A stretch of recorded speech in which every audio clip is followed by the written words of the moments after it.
everyone, buckle up if you are in any type of thought leadership position, or you want to be. Do you think you have expertise? Do you think the world needs to know about it? Do you want to monetize it? If the answer to any of those is yes, you do not want to miss our episode today with Peter Winick. He is the founder, president, CEO, whatever titles you want to use, of Thought Leadership Leverage. And in this episode, we're going to break down how you can use technology as a tool and a tactic to leverage all of the brain fodder that you bring to the table. So everyone stay tuned. Another episode of Humanize Automation is about to begin.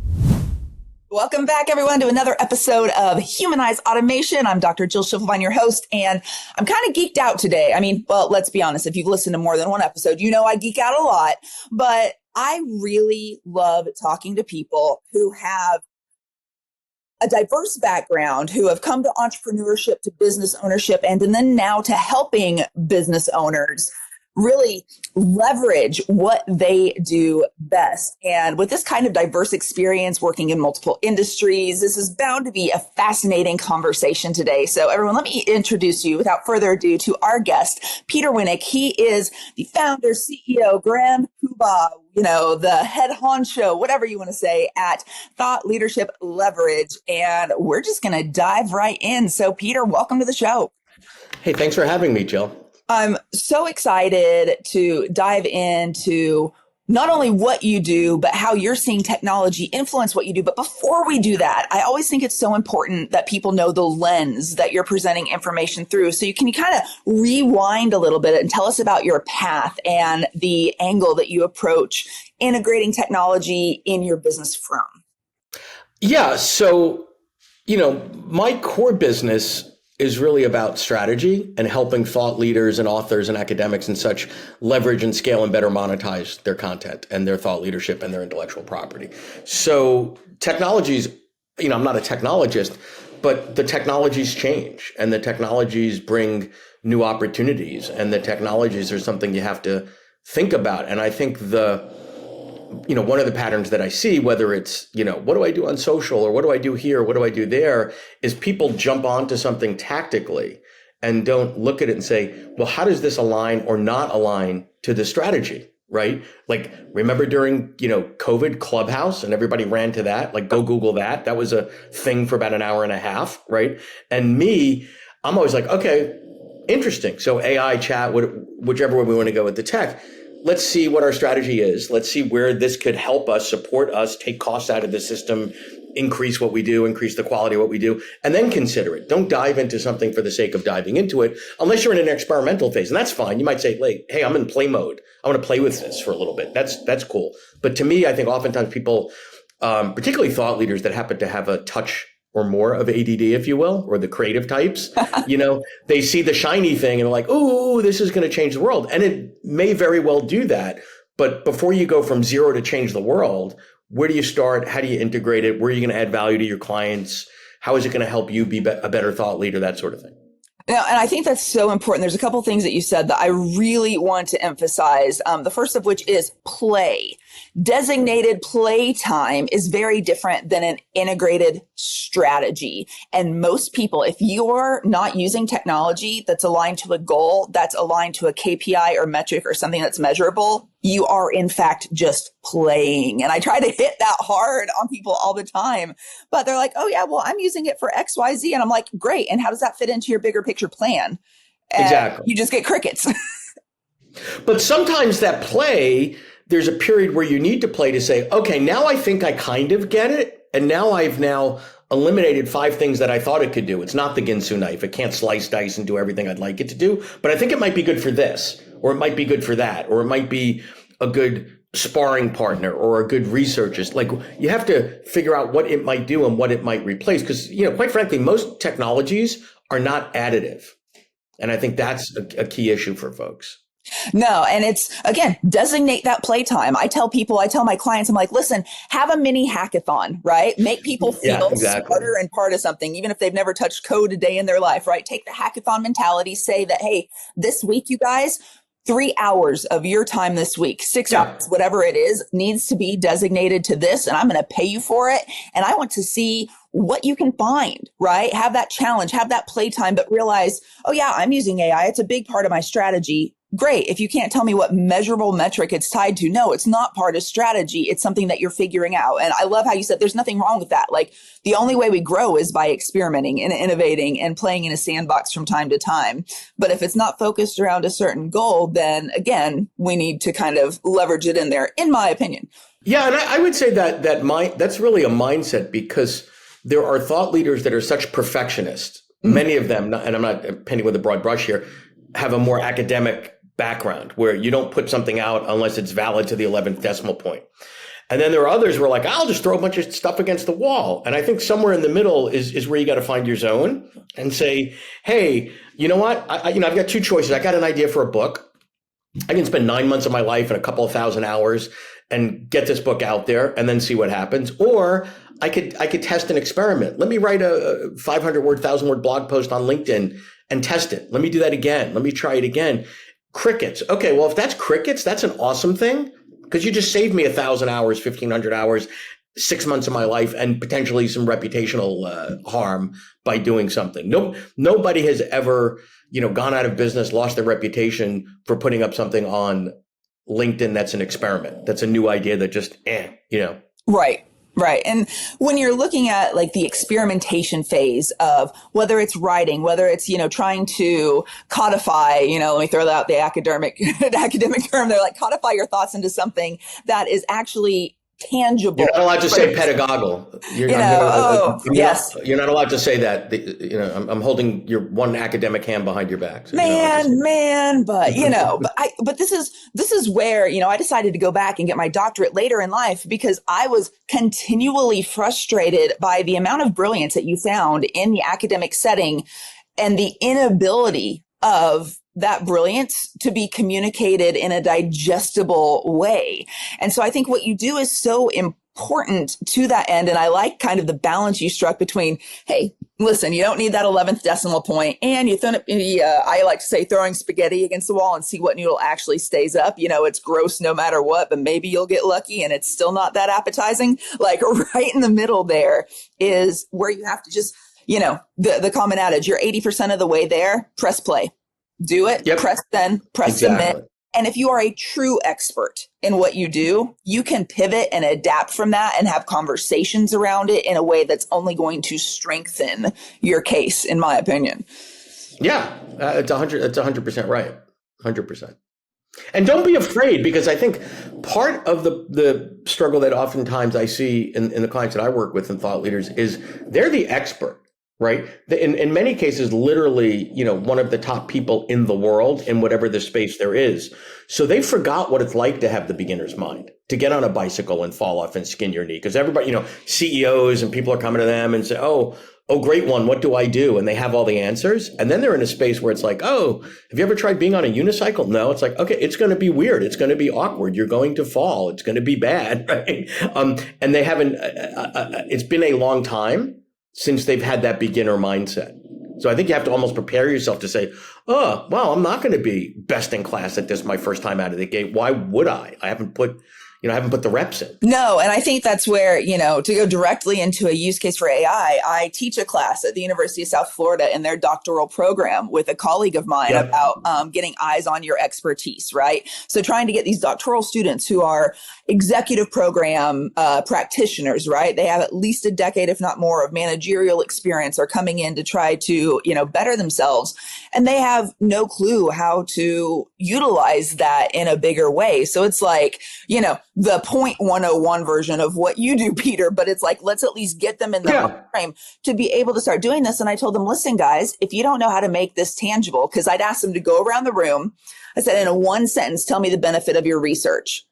Oh my God, unmitigated disaster, right? And the inability to think outside of it. And I'm not mad at them and I'm not making fun of them, because when you've put 3 years of your life working into one specific research project at such a granular level, it is hard then to extricate yourself from that situation.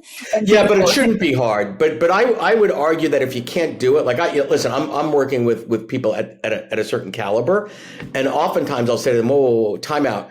explain to me as if I'm an 8-year-old what the hell it is you actually do and for whom and what the outcomes are. And they look at me like that's the hardest question they ever got asked. And I'm like, it's kind of a nice way of me saying, pretend I'm an idiot, which isn't that much to pretend. I'm not getting what you're saying. I'm not at the 600 level, right? I'm at the, what is this level? And if you can't democratize your ideas, you're never going to have the impact and and quite frankly, never generate the income that you potentially could as a thought leader. No, 100%. And I tell them, listen, guys, ChatGPT, throw your dissertation in there, throw your research in there and ask it for metaphors, for analogies, for alternative ways to explain the premise. I mean, again, it doesn't need to give you the perfect answer, but if it gets you 80% of the way there and then you're like, oh, let me tweak this nuance a little bit, like that's a great use of taking your time. Like for me, technology helps us be more human when it's used correctly. And whether that is forming better relationships, better communication, or giving us more time to be human. But it's like, oh, well, then it's, I don't want to put my research into ChatGPT. It's going to be in the database. I'm like, you want your research to get out. You want to be a thought leader. I'm really having a hard time with this, guys. Yeah. Well, this idea of keep your stuff behind the wall, first of all, the genie's out of the box, right? I mean, period, full stop. I mean, and I get it. We're living in an age where, well, what's the, legal ramifications, trademark, IP? We don't know the answers to that yet, right? But if you continue to keep your stuff out, you're out. Like it's kind of that simple. And I debate this with clients all the time. Okay, so you're writing a book, right? And when Stephen M. R. Covey wrote The 7 Habits, he didn't publish 5 of them and say, I'm going to hide the other 2. You have to hire me as a consultant to give you the 2. You put it all out there because there is a different market for a book than there is for an advisor, than there is for a keynote speaker. Like there's different markets for all of it. And that small percentage of folks that'll go down the do-it-yourself route and take the book and turn it into a workshop, they were never your clients anyway. Like they were never going to pay the money for you. And who cares? Maybe eventually they expose it to someone who 5 years later, reaches out to you and say, hey, I saw your work, 5 years ago when I was at company X, and now I need your help. I just think you have to come at it with an abundance mindset, not a scarcity mindset. Be smart, protect yourself with the trademarks and the appropriate things that you need to. But if anything only exists on your hard drive, it doesn't exist. No. And I think people are like, well, I'm going to put it out there, but it needs to be behind a paywall or behind this. Listen, the reality is anything that's in the digital space can be copied, period, end of story, full stop. Yeah. Right. Yeah. And people are worried about that now about, there's big conversations, and what I do around digital cloning. It's like my identity. Well, no, if you have a single picture of yourself out there, you can be digitally cloned. If you have a clip of your audio out there, you can be digitally cloned. So it's establishing yourself so well that people, if they hear something that doesn't seem right, are actually going to proactively reach out. And it was the same thing when the whole spam and fake accounts really started, a number of years ago on social media. If you built up a solid enough following, people reported them to you before you even landed on them yourself. That's when you've built up a strong enough audience that they are there to defend you and your ideas. Yep. 100%. 100%. But Peter, when you're working with people now and in your business and people are wanting, more to the name of your business, more leverage with this, how are you advising them from kind of the content side, from the technology side? What tools are you using a lot? Yeah. So to me, the tools are a tactical answer, and there's different tools for different people, right? Everybody wants to hack and say, what's the best tool? And again, it goes back to what is the strategy? Who are you trying to reach? How are you trying to reach them? How do they consume content? So it's not first step one. It has nothing to do with you, right? So I think that every thought leader, every content creator has a default content consumption modality. If you're an academic, you probably like academic papers. If you're more verbal, maybe you like video. If you're maybe it's generational, you like long form, short form, whatever. So the question is, first, do an audit of yourself and say, what's my default? Like, I read books. I read 2 books a week. That's not normal. It's not that I'm abnormal. But if I extrapolated and made some, assumptions about the marketplace saying, well, every educated professional at a certain age level, at a certain income level, reads 2 books a week, I'd be way off, like many factors off. So realize what your default is, then get really tight around who you're trying to reach and get really, really clear, not just demographically, because demographic marketing is quite frankly a lazy marketing, age, rank, and serial number. Yeah, whatever. Because I don't believe every 48-year-old woman with a master's degree making $112,000, likes Tide versus, whatever, a bleach like that. That doesn't work for me. The psychographics are far more difficult to embrace, but far more fruitful. What is that person's feeling about risk? Do they have a growth mindset? Do they have an abundance mindset? If you can figure that out, then you can say, okay, and then how do they consume content? Oh, they like short form video. Oh, I don't like the sound of my voice. I don't like short form video. I think TikTok's stupid. Great. Then you're just not going to participate in that market, right? You just have to realize that they're not going to come to your modality. Maybe eventually they will, but you have to meet them where they are first and then maybe slowly bring them along. And we have to realize too, our own bias in that, which is, part of what you're getting to, right? You don't make assumptions based on your behavior, but then also, don't make assumptions about what does or doesn't work based on your own bias in that, which I find, from the content side and then from the tech side, right? Oh, well, ChatGPT can't replicate what I do, whatever algorithmic version they bring to the table. And it's like, I'm not trying to have it replicate what you do. I am trying to find a way to use a tool to save you more time, or to use a tool to communicate more effectively to your audience. And that Luddite reaction is natural because it's scary. I was talking to a world-renowned IP attorney the other day, and he was telling me that the things that he's seeing, because he's on the other side of the IP, not the creator, but the people creating the chatbots and such. That there's going to be a time in the very short future, year, maybe 2, where if you slipped and broke your ankle or something like that, you're going to want AI to look at your radiology slides versus a radiologist, and not because you don't like people, because it's going to give you a better outcome. Okay, so great. If I slip and break something, whatever, I'm going to want the best outcome of somebody reading that to give me that. Now, if I'm a 39-year-old radiologist with 150,000 or 250,000 in medical school debt, I should be scared to death, right?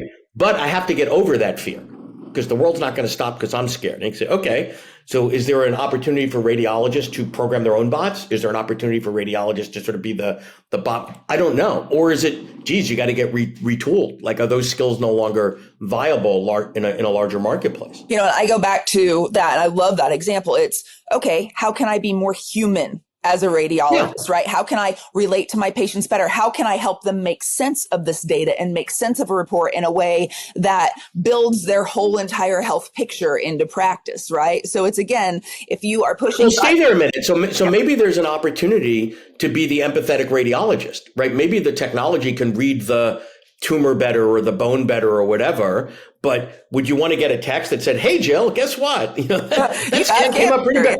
Yeah, cancer for you. Congrats." Like, whatever. Like, maybe there's an opportunity to retrain medical professionals or radiologists to say, how do I deliver that news in a way that is human? Exactly. And the field of health communication has been growing significantly over the past decades. And now with all of the changes in insurance and governance around health, you see now more people focused on that, again, patient provider relationship. So again, for me, I'm telling people, double down on what makes you the most human and helps you relate with people more. And then again, pick the tool, pick the tactic that's going to enable you to do that better.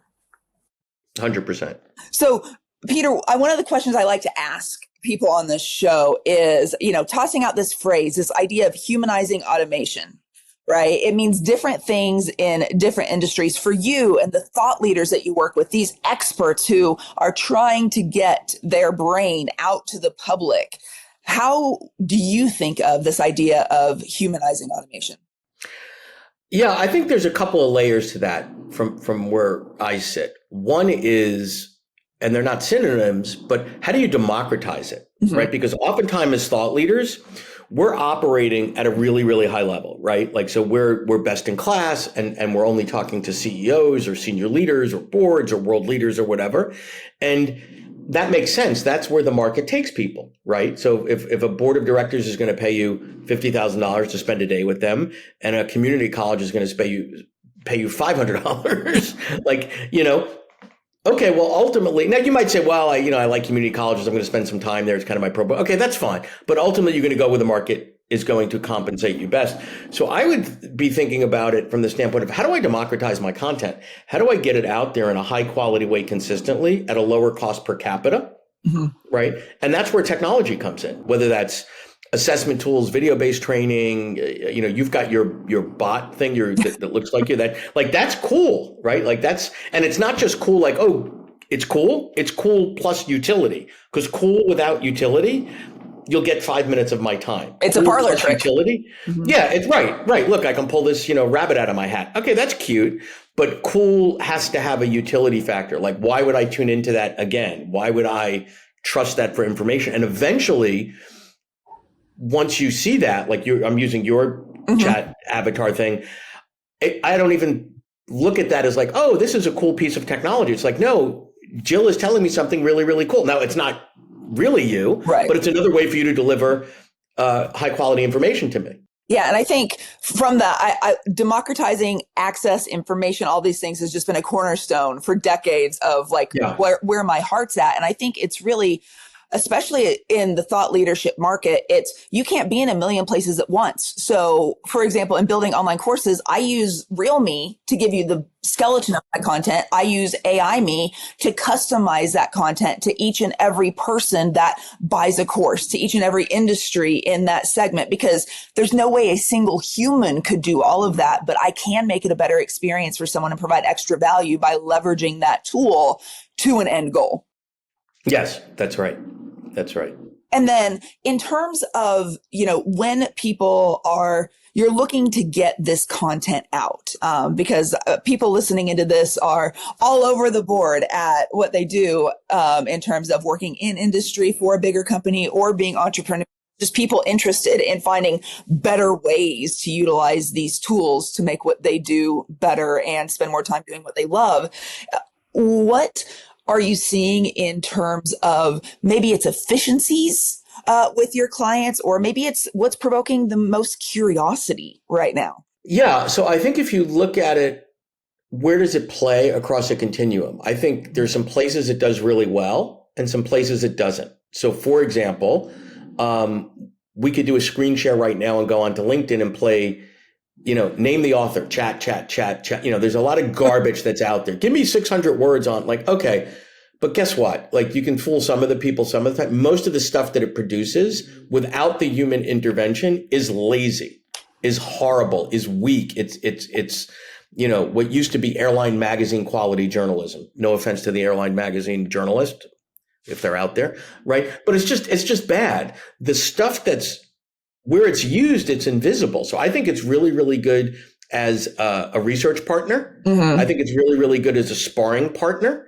Like, hey, you're delivering a workshop, and maybe you continually deliver those workshops to highly technical populations, right? And now you're going to a creative population. Mm-hmm. Okay, well, spar with it. Like you said, the analogies, the stories, the languaging, even if you can't reprogram your lifespan and say, let me go back and have the mind of a creative versus the mind of an engineer. No, you got what you got, right? But this could say, how would I communicate these ideas to this population in a way that would be relevant to them? Maybe it's generational. Maybe you're in your 70s and say, okay, I got to deliver to a bunch of, God forbid, Gen Zs, right? And I'm competing with the attention span of a flea. Okay, we can either whine about it or figure out how to make that work. So I think that's where it comes, sparring partner, research, formatting is really, really interesting. Hey, how might, what might 3 powerful questions be that I would ask this sort of group? Like, that's this kind of stuff that's really, really cool. But it's not, I think maybe the short answer to what I'm saying is it's not binary. It does all of this and doesn't do any of this. It's part of when I was a kid growing up, you had encyclopedias, like they were actually, go Google that, right? Physical things, and you'd look stuff up. Now, the information was largely outdated, right? But if you were doing a book report in 4th grade, you'd take down the L and look up the stuff in L and then synthesize and add to it. If you just copy pasted, it's no different than today. right? The teacher would be mad. Now, that's a whole nother lane. How teachers stay ahead of this stuff, I have no idea. It was I funny. digress. I literally just recorded content on that exact thing the other day. So some videos are going to come out on that soon. Okay. But I mean, heaven forbid you get the encyclopedia, then you go to that thing called the card catalog. I mean, remember opening those drawers? Oh, it's yeah. still one of the sexiest pieces of furniture in existence to my eye. That card catalog, it's so great. What day are your meetings at Nerds Anonymous? Do you go to the Tuesday meeting or the Wednesday meeting? Because I haven't seen you there, but yeah. I know.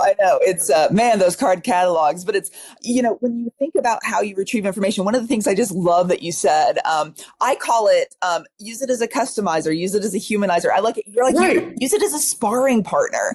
Like, I like that analogy. I use it kind of to battle test ideas. Right? To poke holes in ideas. I've put in arguments before, like put out a post that I felt might be a little controversial. And not that I'm saying don't put those out, but I wanted to also mentally prepare for what might come back, ahead of time. Am I accurately anticipating the right type of objections or holes that could be poked in logic? And so, you throw something in there and ask it to poke holes in that logic, ask it to find things that could be controversial. And again, is it 100%? But even the controversial, it might be, it's aware of blind spots you're not. Hey, read through this and say, is there something that I put in there that's unintentionally offensive to someone? Yes.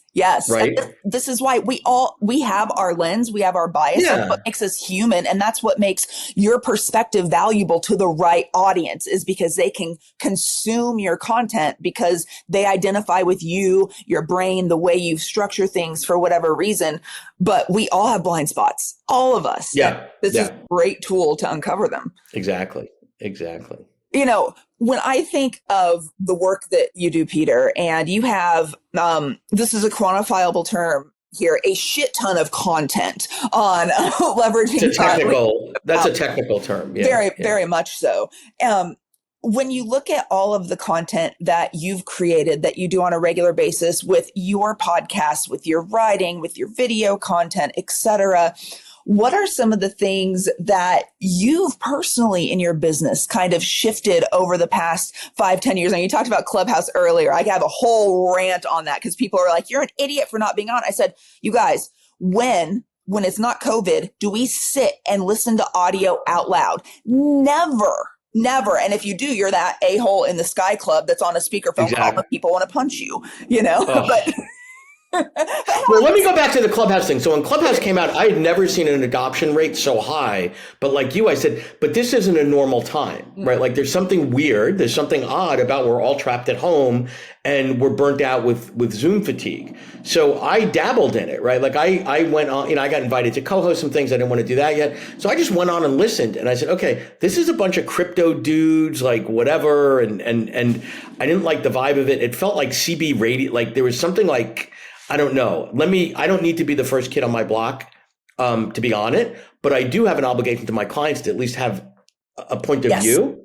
Yes. And hey, here's what I think, and then I popped into a couple of whatever they call the sessions and stuff and realized, this is just, I don't think anything real is happening. And I don't even know if that app's still in existence. But going back to what you said, let me go back to sort of a quasi-origin story. So years ago, probably 15 years ago, not long after I started the business, I knew I needed to blog, right? Because that's what we did 15 years ago, right? Like when we weren't riding our dinosaurs around, tripping over AOL disks, we blogged, right? So I don't necessarily like to write. I don't think I'm a good writer. Occasionally I'm mediocre, and I just don't enjoy it, which is my ultimate litmus test. If I see it on my calendar, I'm going to rearrange the spice drawer. I'm going to oh, wait, do I have enough? I'm going to avoid that. Right. So I went to a good friend of mine on the West Coast, Raj, who had 3 sort of really, really big blogs at the time. And I said, all right, tell me the secret. What do I need to do? Give me your advice. Because he was successful. Now, I could have gone to a drunken brother-in-law that doesn't know anything, but I went to someone who I admired, trusted, and respect. And it was easy to humble myself. We had a relationship. Say, tell me, what do I need to do? And he gave me some really good advice. He said, okay, you're like every other sort of ADD-riddled CEO where you don't have an attention span. Do not commit to writing 1 blog. Commit to writing 100. Because you're going to convince yourself after you do 3 or 5 or 10, the data doesn't support the value of my time. Don't do it. Keep doing it. You're going to learn, you're going to change, you'll ultimately be embarrassed about the first things you put out. And eventually there'll be a flywheel effect or there won't. But don't make any decisions and don't sort of micro track it. And I did that and I powered through them. And occasionally I don't think I had anything that went, viral, but things that people liked and people, the more authentic I got, my style and whatever. It's not for everyone. It's fine, whatever. And then fast forward, this I love, just conversations, Yeah. and I've always done a lot of this. I'm on Zoom and calls and whatnot all day. So when it was time to do a podcast, I was like, okay, let me think about this. I've got a really good network. I've got relationships with really cool people, far smarter, far more interesting than me.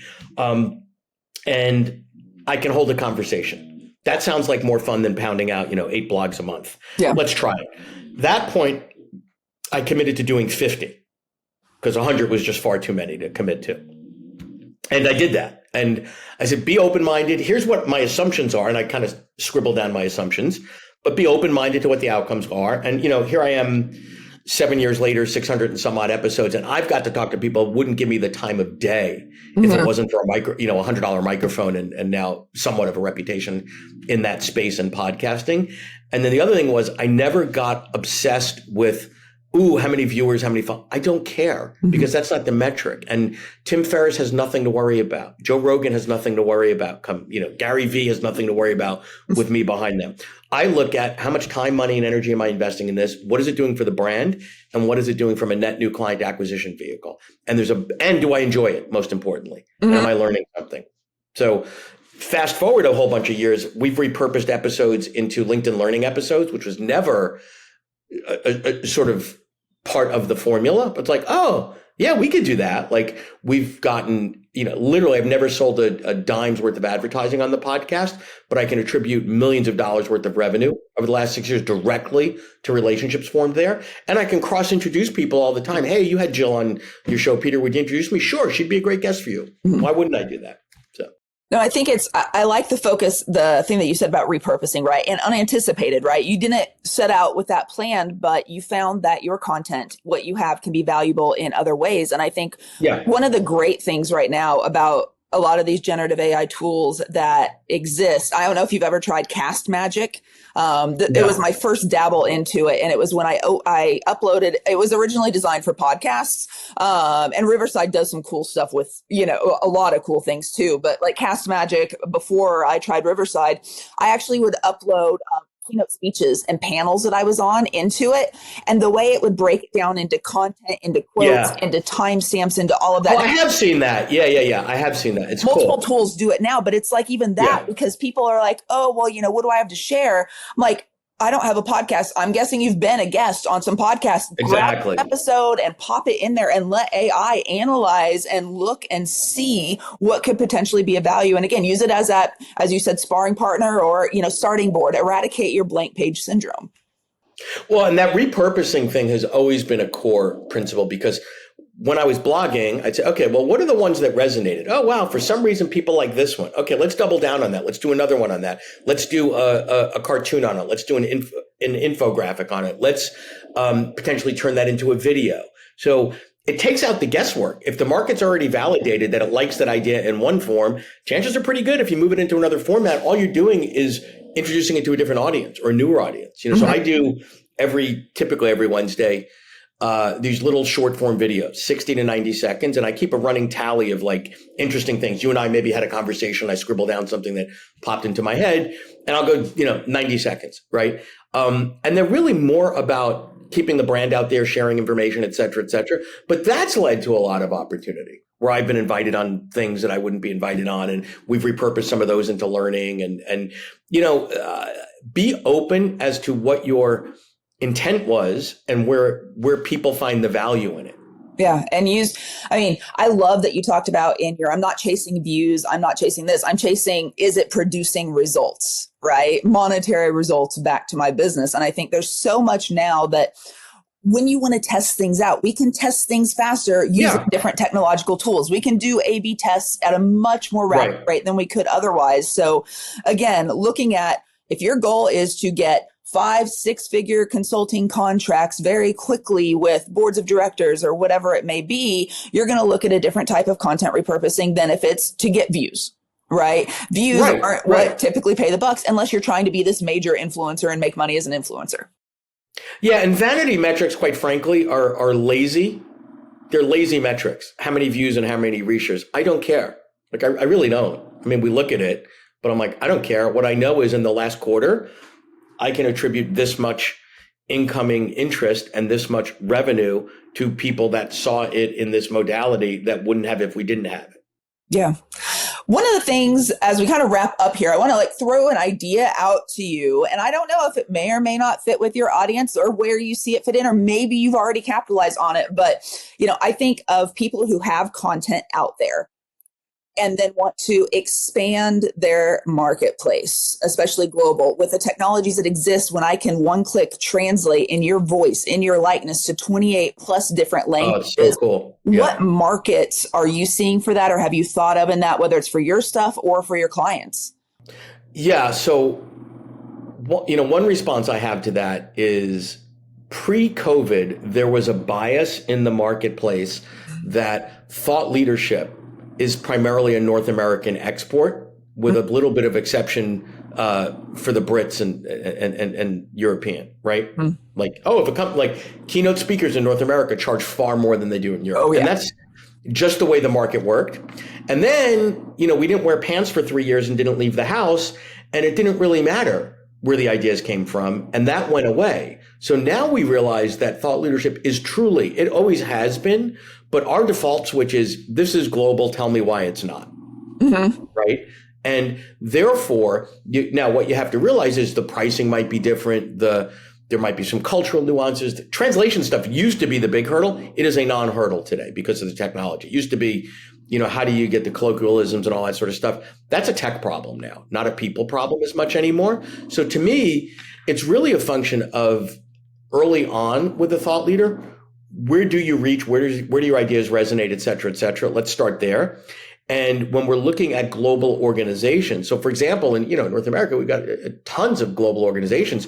We might not have to go to headquarters in Cincinnati for Procter & Gamble and go for the leadership team, but we might say to them, we notice Brazil is one of your fastest growing markets. We have some really cool stuff there that I think would be approachable, because that's, Brazil, Russia, India, China, fastest growing management class in the history of the world. Well, if you're not participating in that, you have management content, you're kind of missing the boat. Mm-hmm. I think, we rob banks because that's where the money is. We go where the opportunity is, and it is not, tied to Delta Airlines flight schedule anymore. And that's a good thing for all of us. I love that example. And I love that kind of, again, tying to a word that you've said a few times, as have I, the democratization of access, of information, of being able to share, disseminate, get your thought leadership out there in so many ways.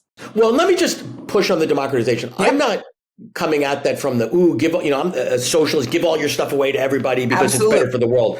What I am saying, though, is most thought leaders, when I do an analysis of their business, they're in the low volume, high ticket business, right? I'm a keynote speaker. I charge $30,000 a pop. I don't do 1,000 of those a year. I do whatever, 20 or whatever that number is. And that's how I make a living, mm-hmm. right? Okay, well, that's fine. There's nothing wrong with making a living that way. Let's flip that. What if you could be in the high volume, low ticket business? So you think about all the organizations that you keynoted, I would argue less than 1% of the population knows who you are. But what if there's a derivative of your $30,000 speech that's $25 a head, but I, as the whatever division leader, can buy 10,000 units of that on an annual basis, and that's got a 90% margin? That's interesting. Yeah, absolutely. So that's what I'm thinking about when I'm talking about democratizing it. Not no, absolutely. Give it all away. Give it all away for free, right? But no, it allows you to do things at scale that you couldn't do. That was previously reserved for big businesses, people with massive budgets. And now, the small mom and pop shop or the small solo entrepreneur can start scaling in a way that was previously reserved for those massive budgets. Yeah, and it is the great equalizer in that you could be as smart or smarter than someone that's been at this far longer than you, is far bigger than you, whatever. It totally allows you to punch above your weight, because guess what? The smartest people in the world don't all work for McKinsey. No, they do not. I kind of like the ending on that quote. They might think they do, but I mean, there are some smart people. No offense to my friends there. Yeah. Exactly. Oh, that was great. On that note, Peter, I think that's a fun one to wrap up on. And you think of some of the smartest people in the world. You are one of the smartest people I know when it comes to leveraging thought leadership. Aptly named company, podcast, publications, all of that. Is there any lasting thought or comment you want to leave with our listeners here today before we wrap this up? No, I just want to hear you continue to inflate my ego because deep down I'm just a narcissist at heart. No, I'm kidding. Yeah, I mean, I could put it into Chat GPT and get it to roast you too, which is one of those, again, parlors. Oh, that could be fun. That could be fun. No, thank you. I appreciate you and I appreciate the work that you do as well. So I'm a first time listener, long time caller. No, I love it. I love it. Long time listener, first time caller. Yes. Get the analogy right. Come on. No. Exactly. Larry King is in my head there, so whatever. Well, everyone, there in the show notes and in the distribution of this, of course, all of Peter's links, social media, website, all of that are going to be provided. But thank you all for tuning in, for listening today. For me, one of the biggest kind of thought processes that I take away is that I actually need to be better at, and I have been thinking about it in 2025 a little bit, but how do I reverse my high ticket item to those lower ticket, higher volume? And so I'm going to double down on that over the next week in my strategy meetings. So thank you for that, Peter. I get selfishly benefits on my show too. Free consulting. What's better than that? I know, right? God, podcasts are amazing. So everyone, again, thank you so much for tuning in. We will be back, of course, with another episode and also some new mini-sodes coming up for all of you. So thank you for tuning in to Humanize Automation.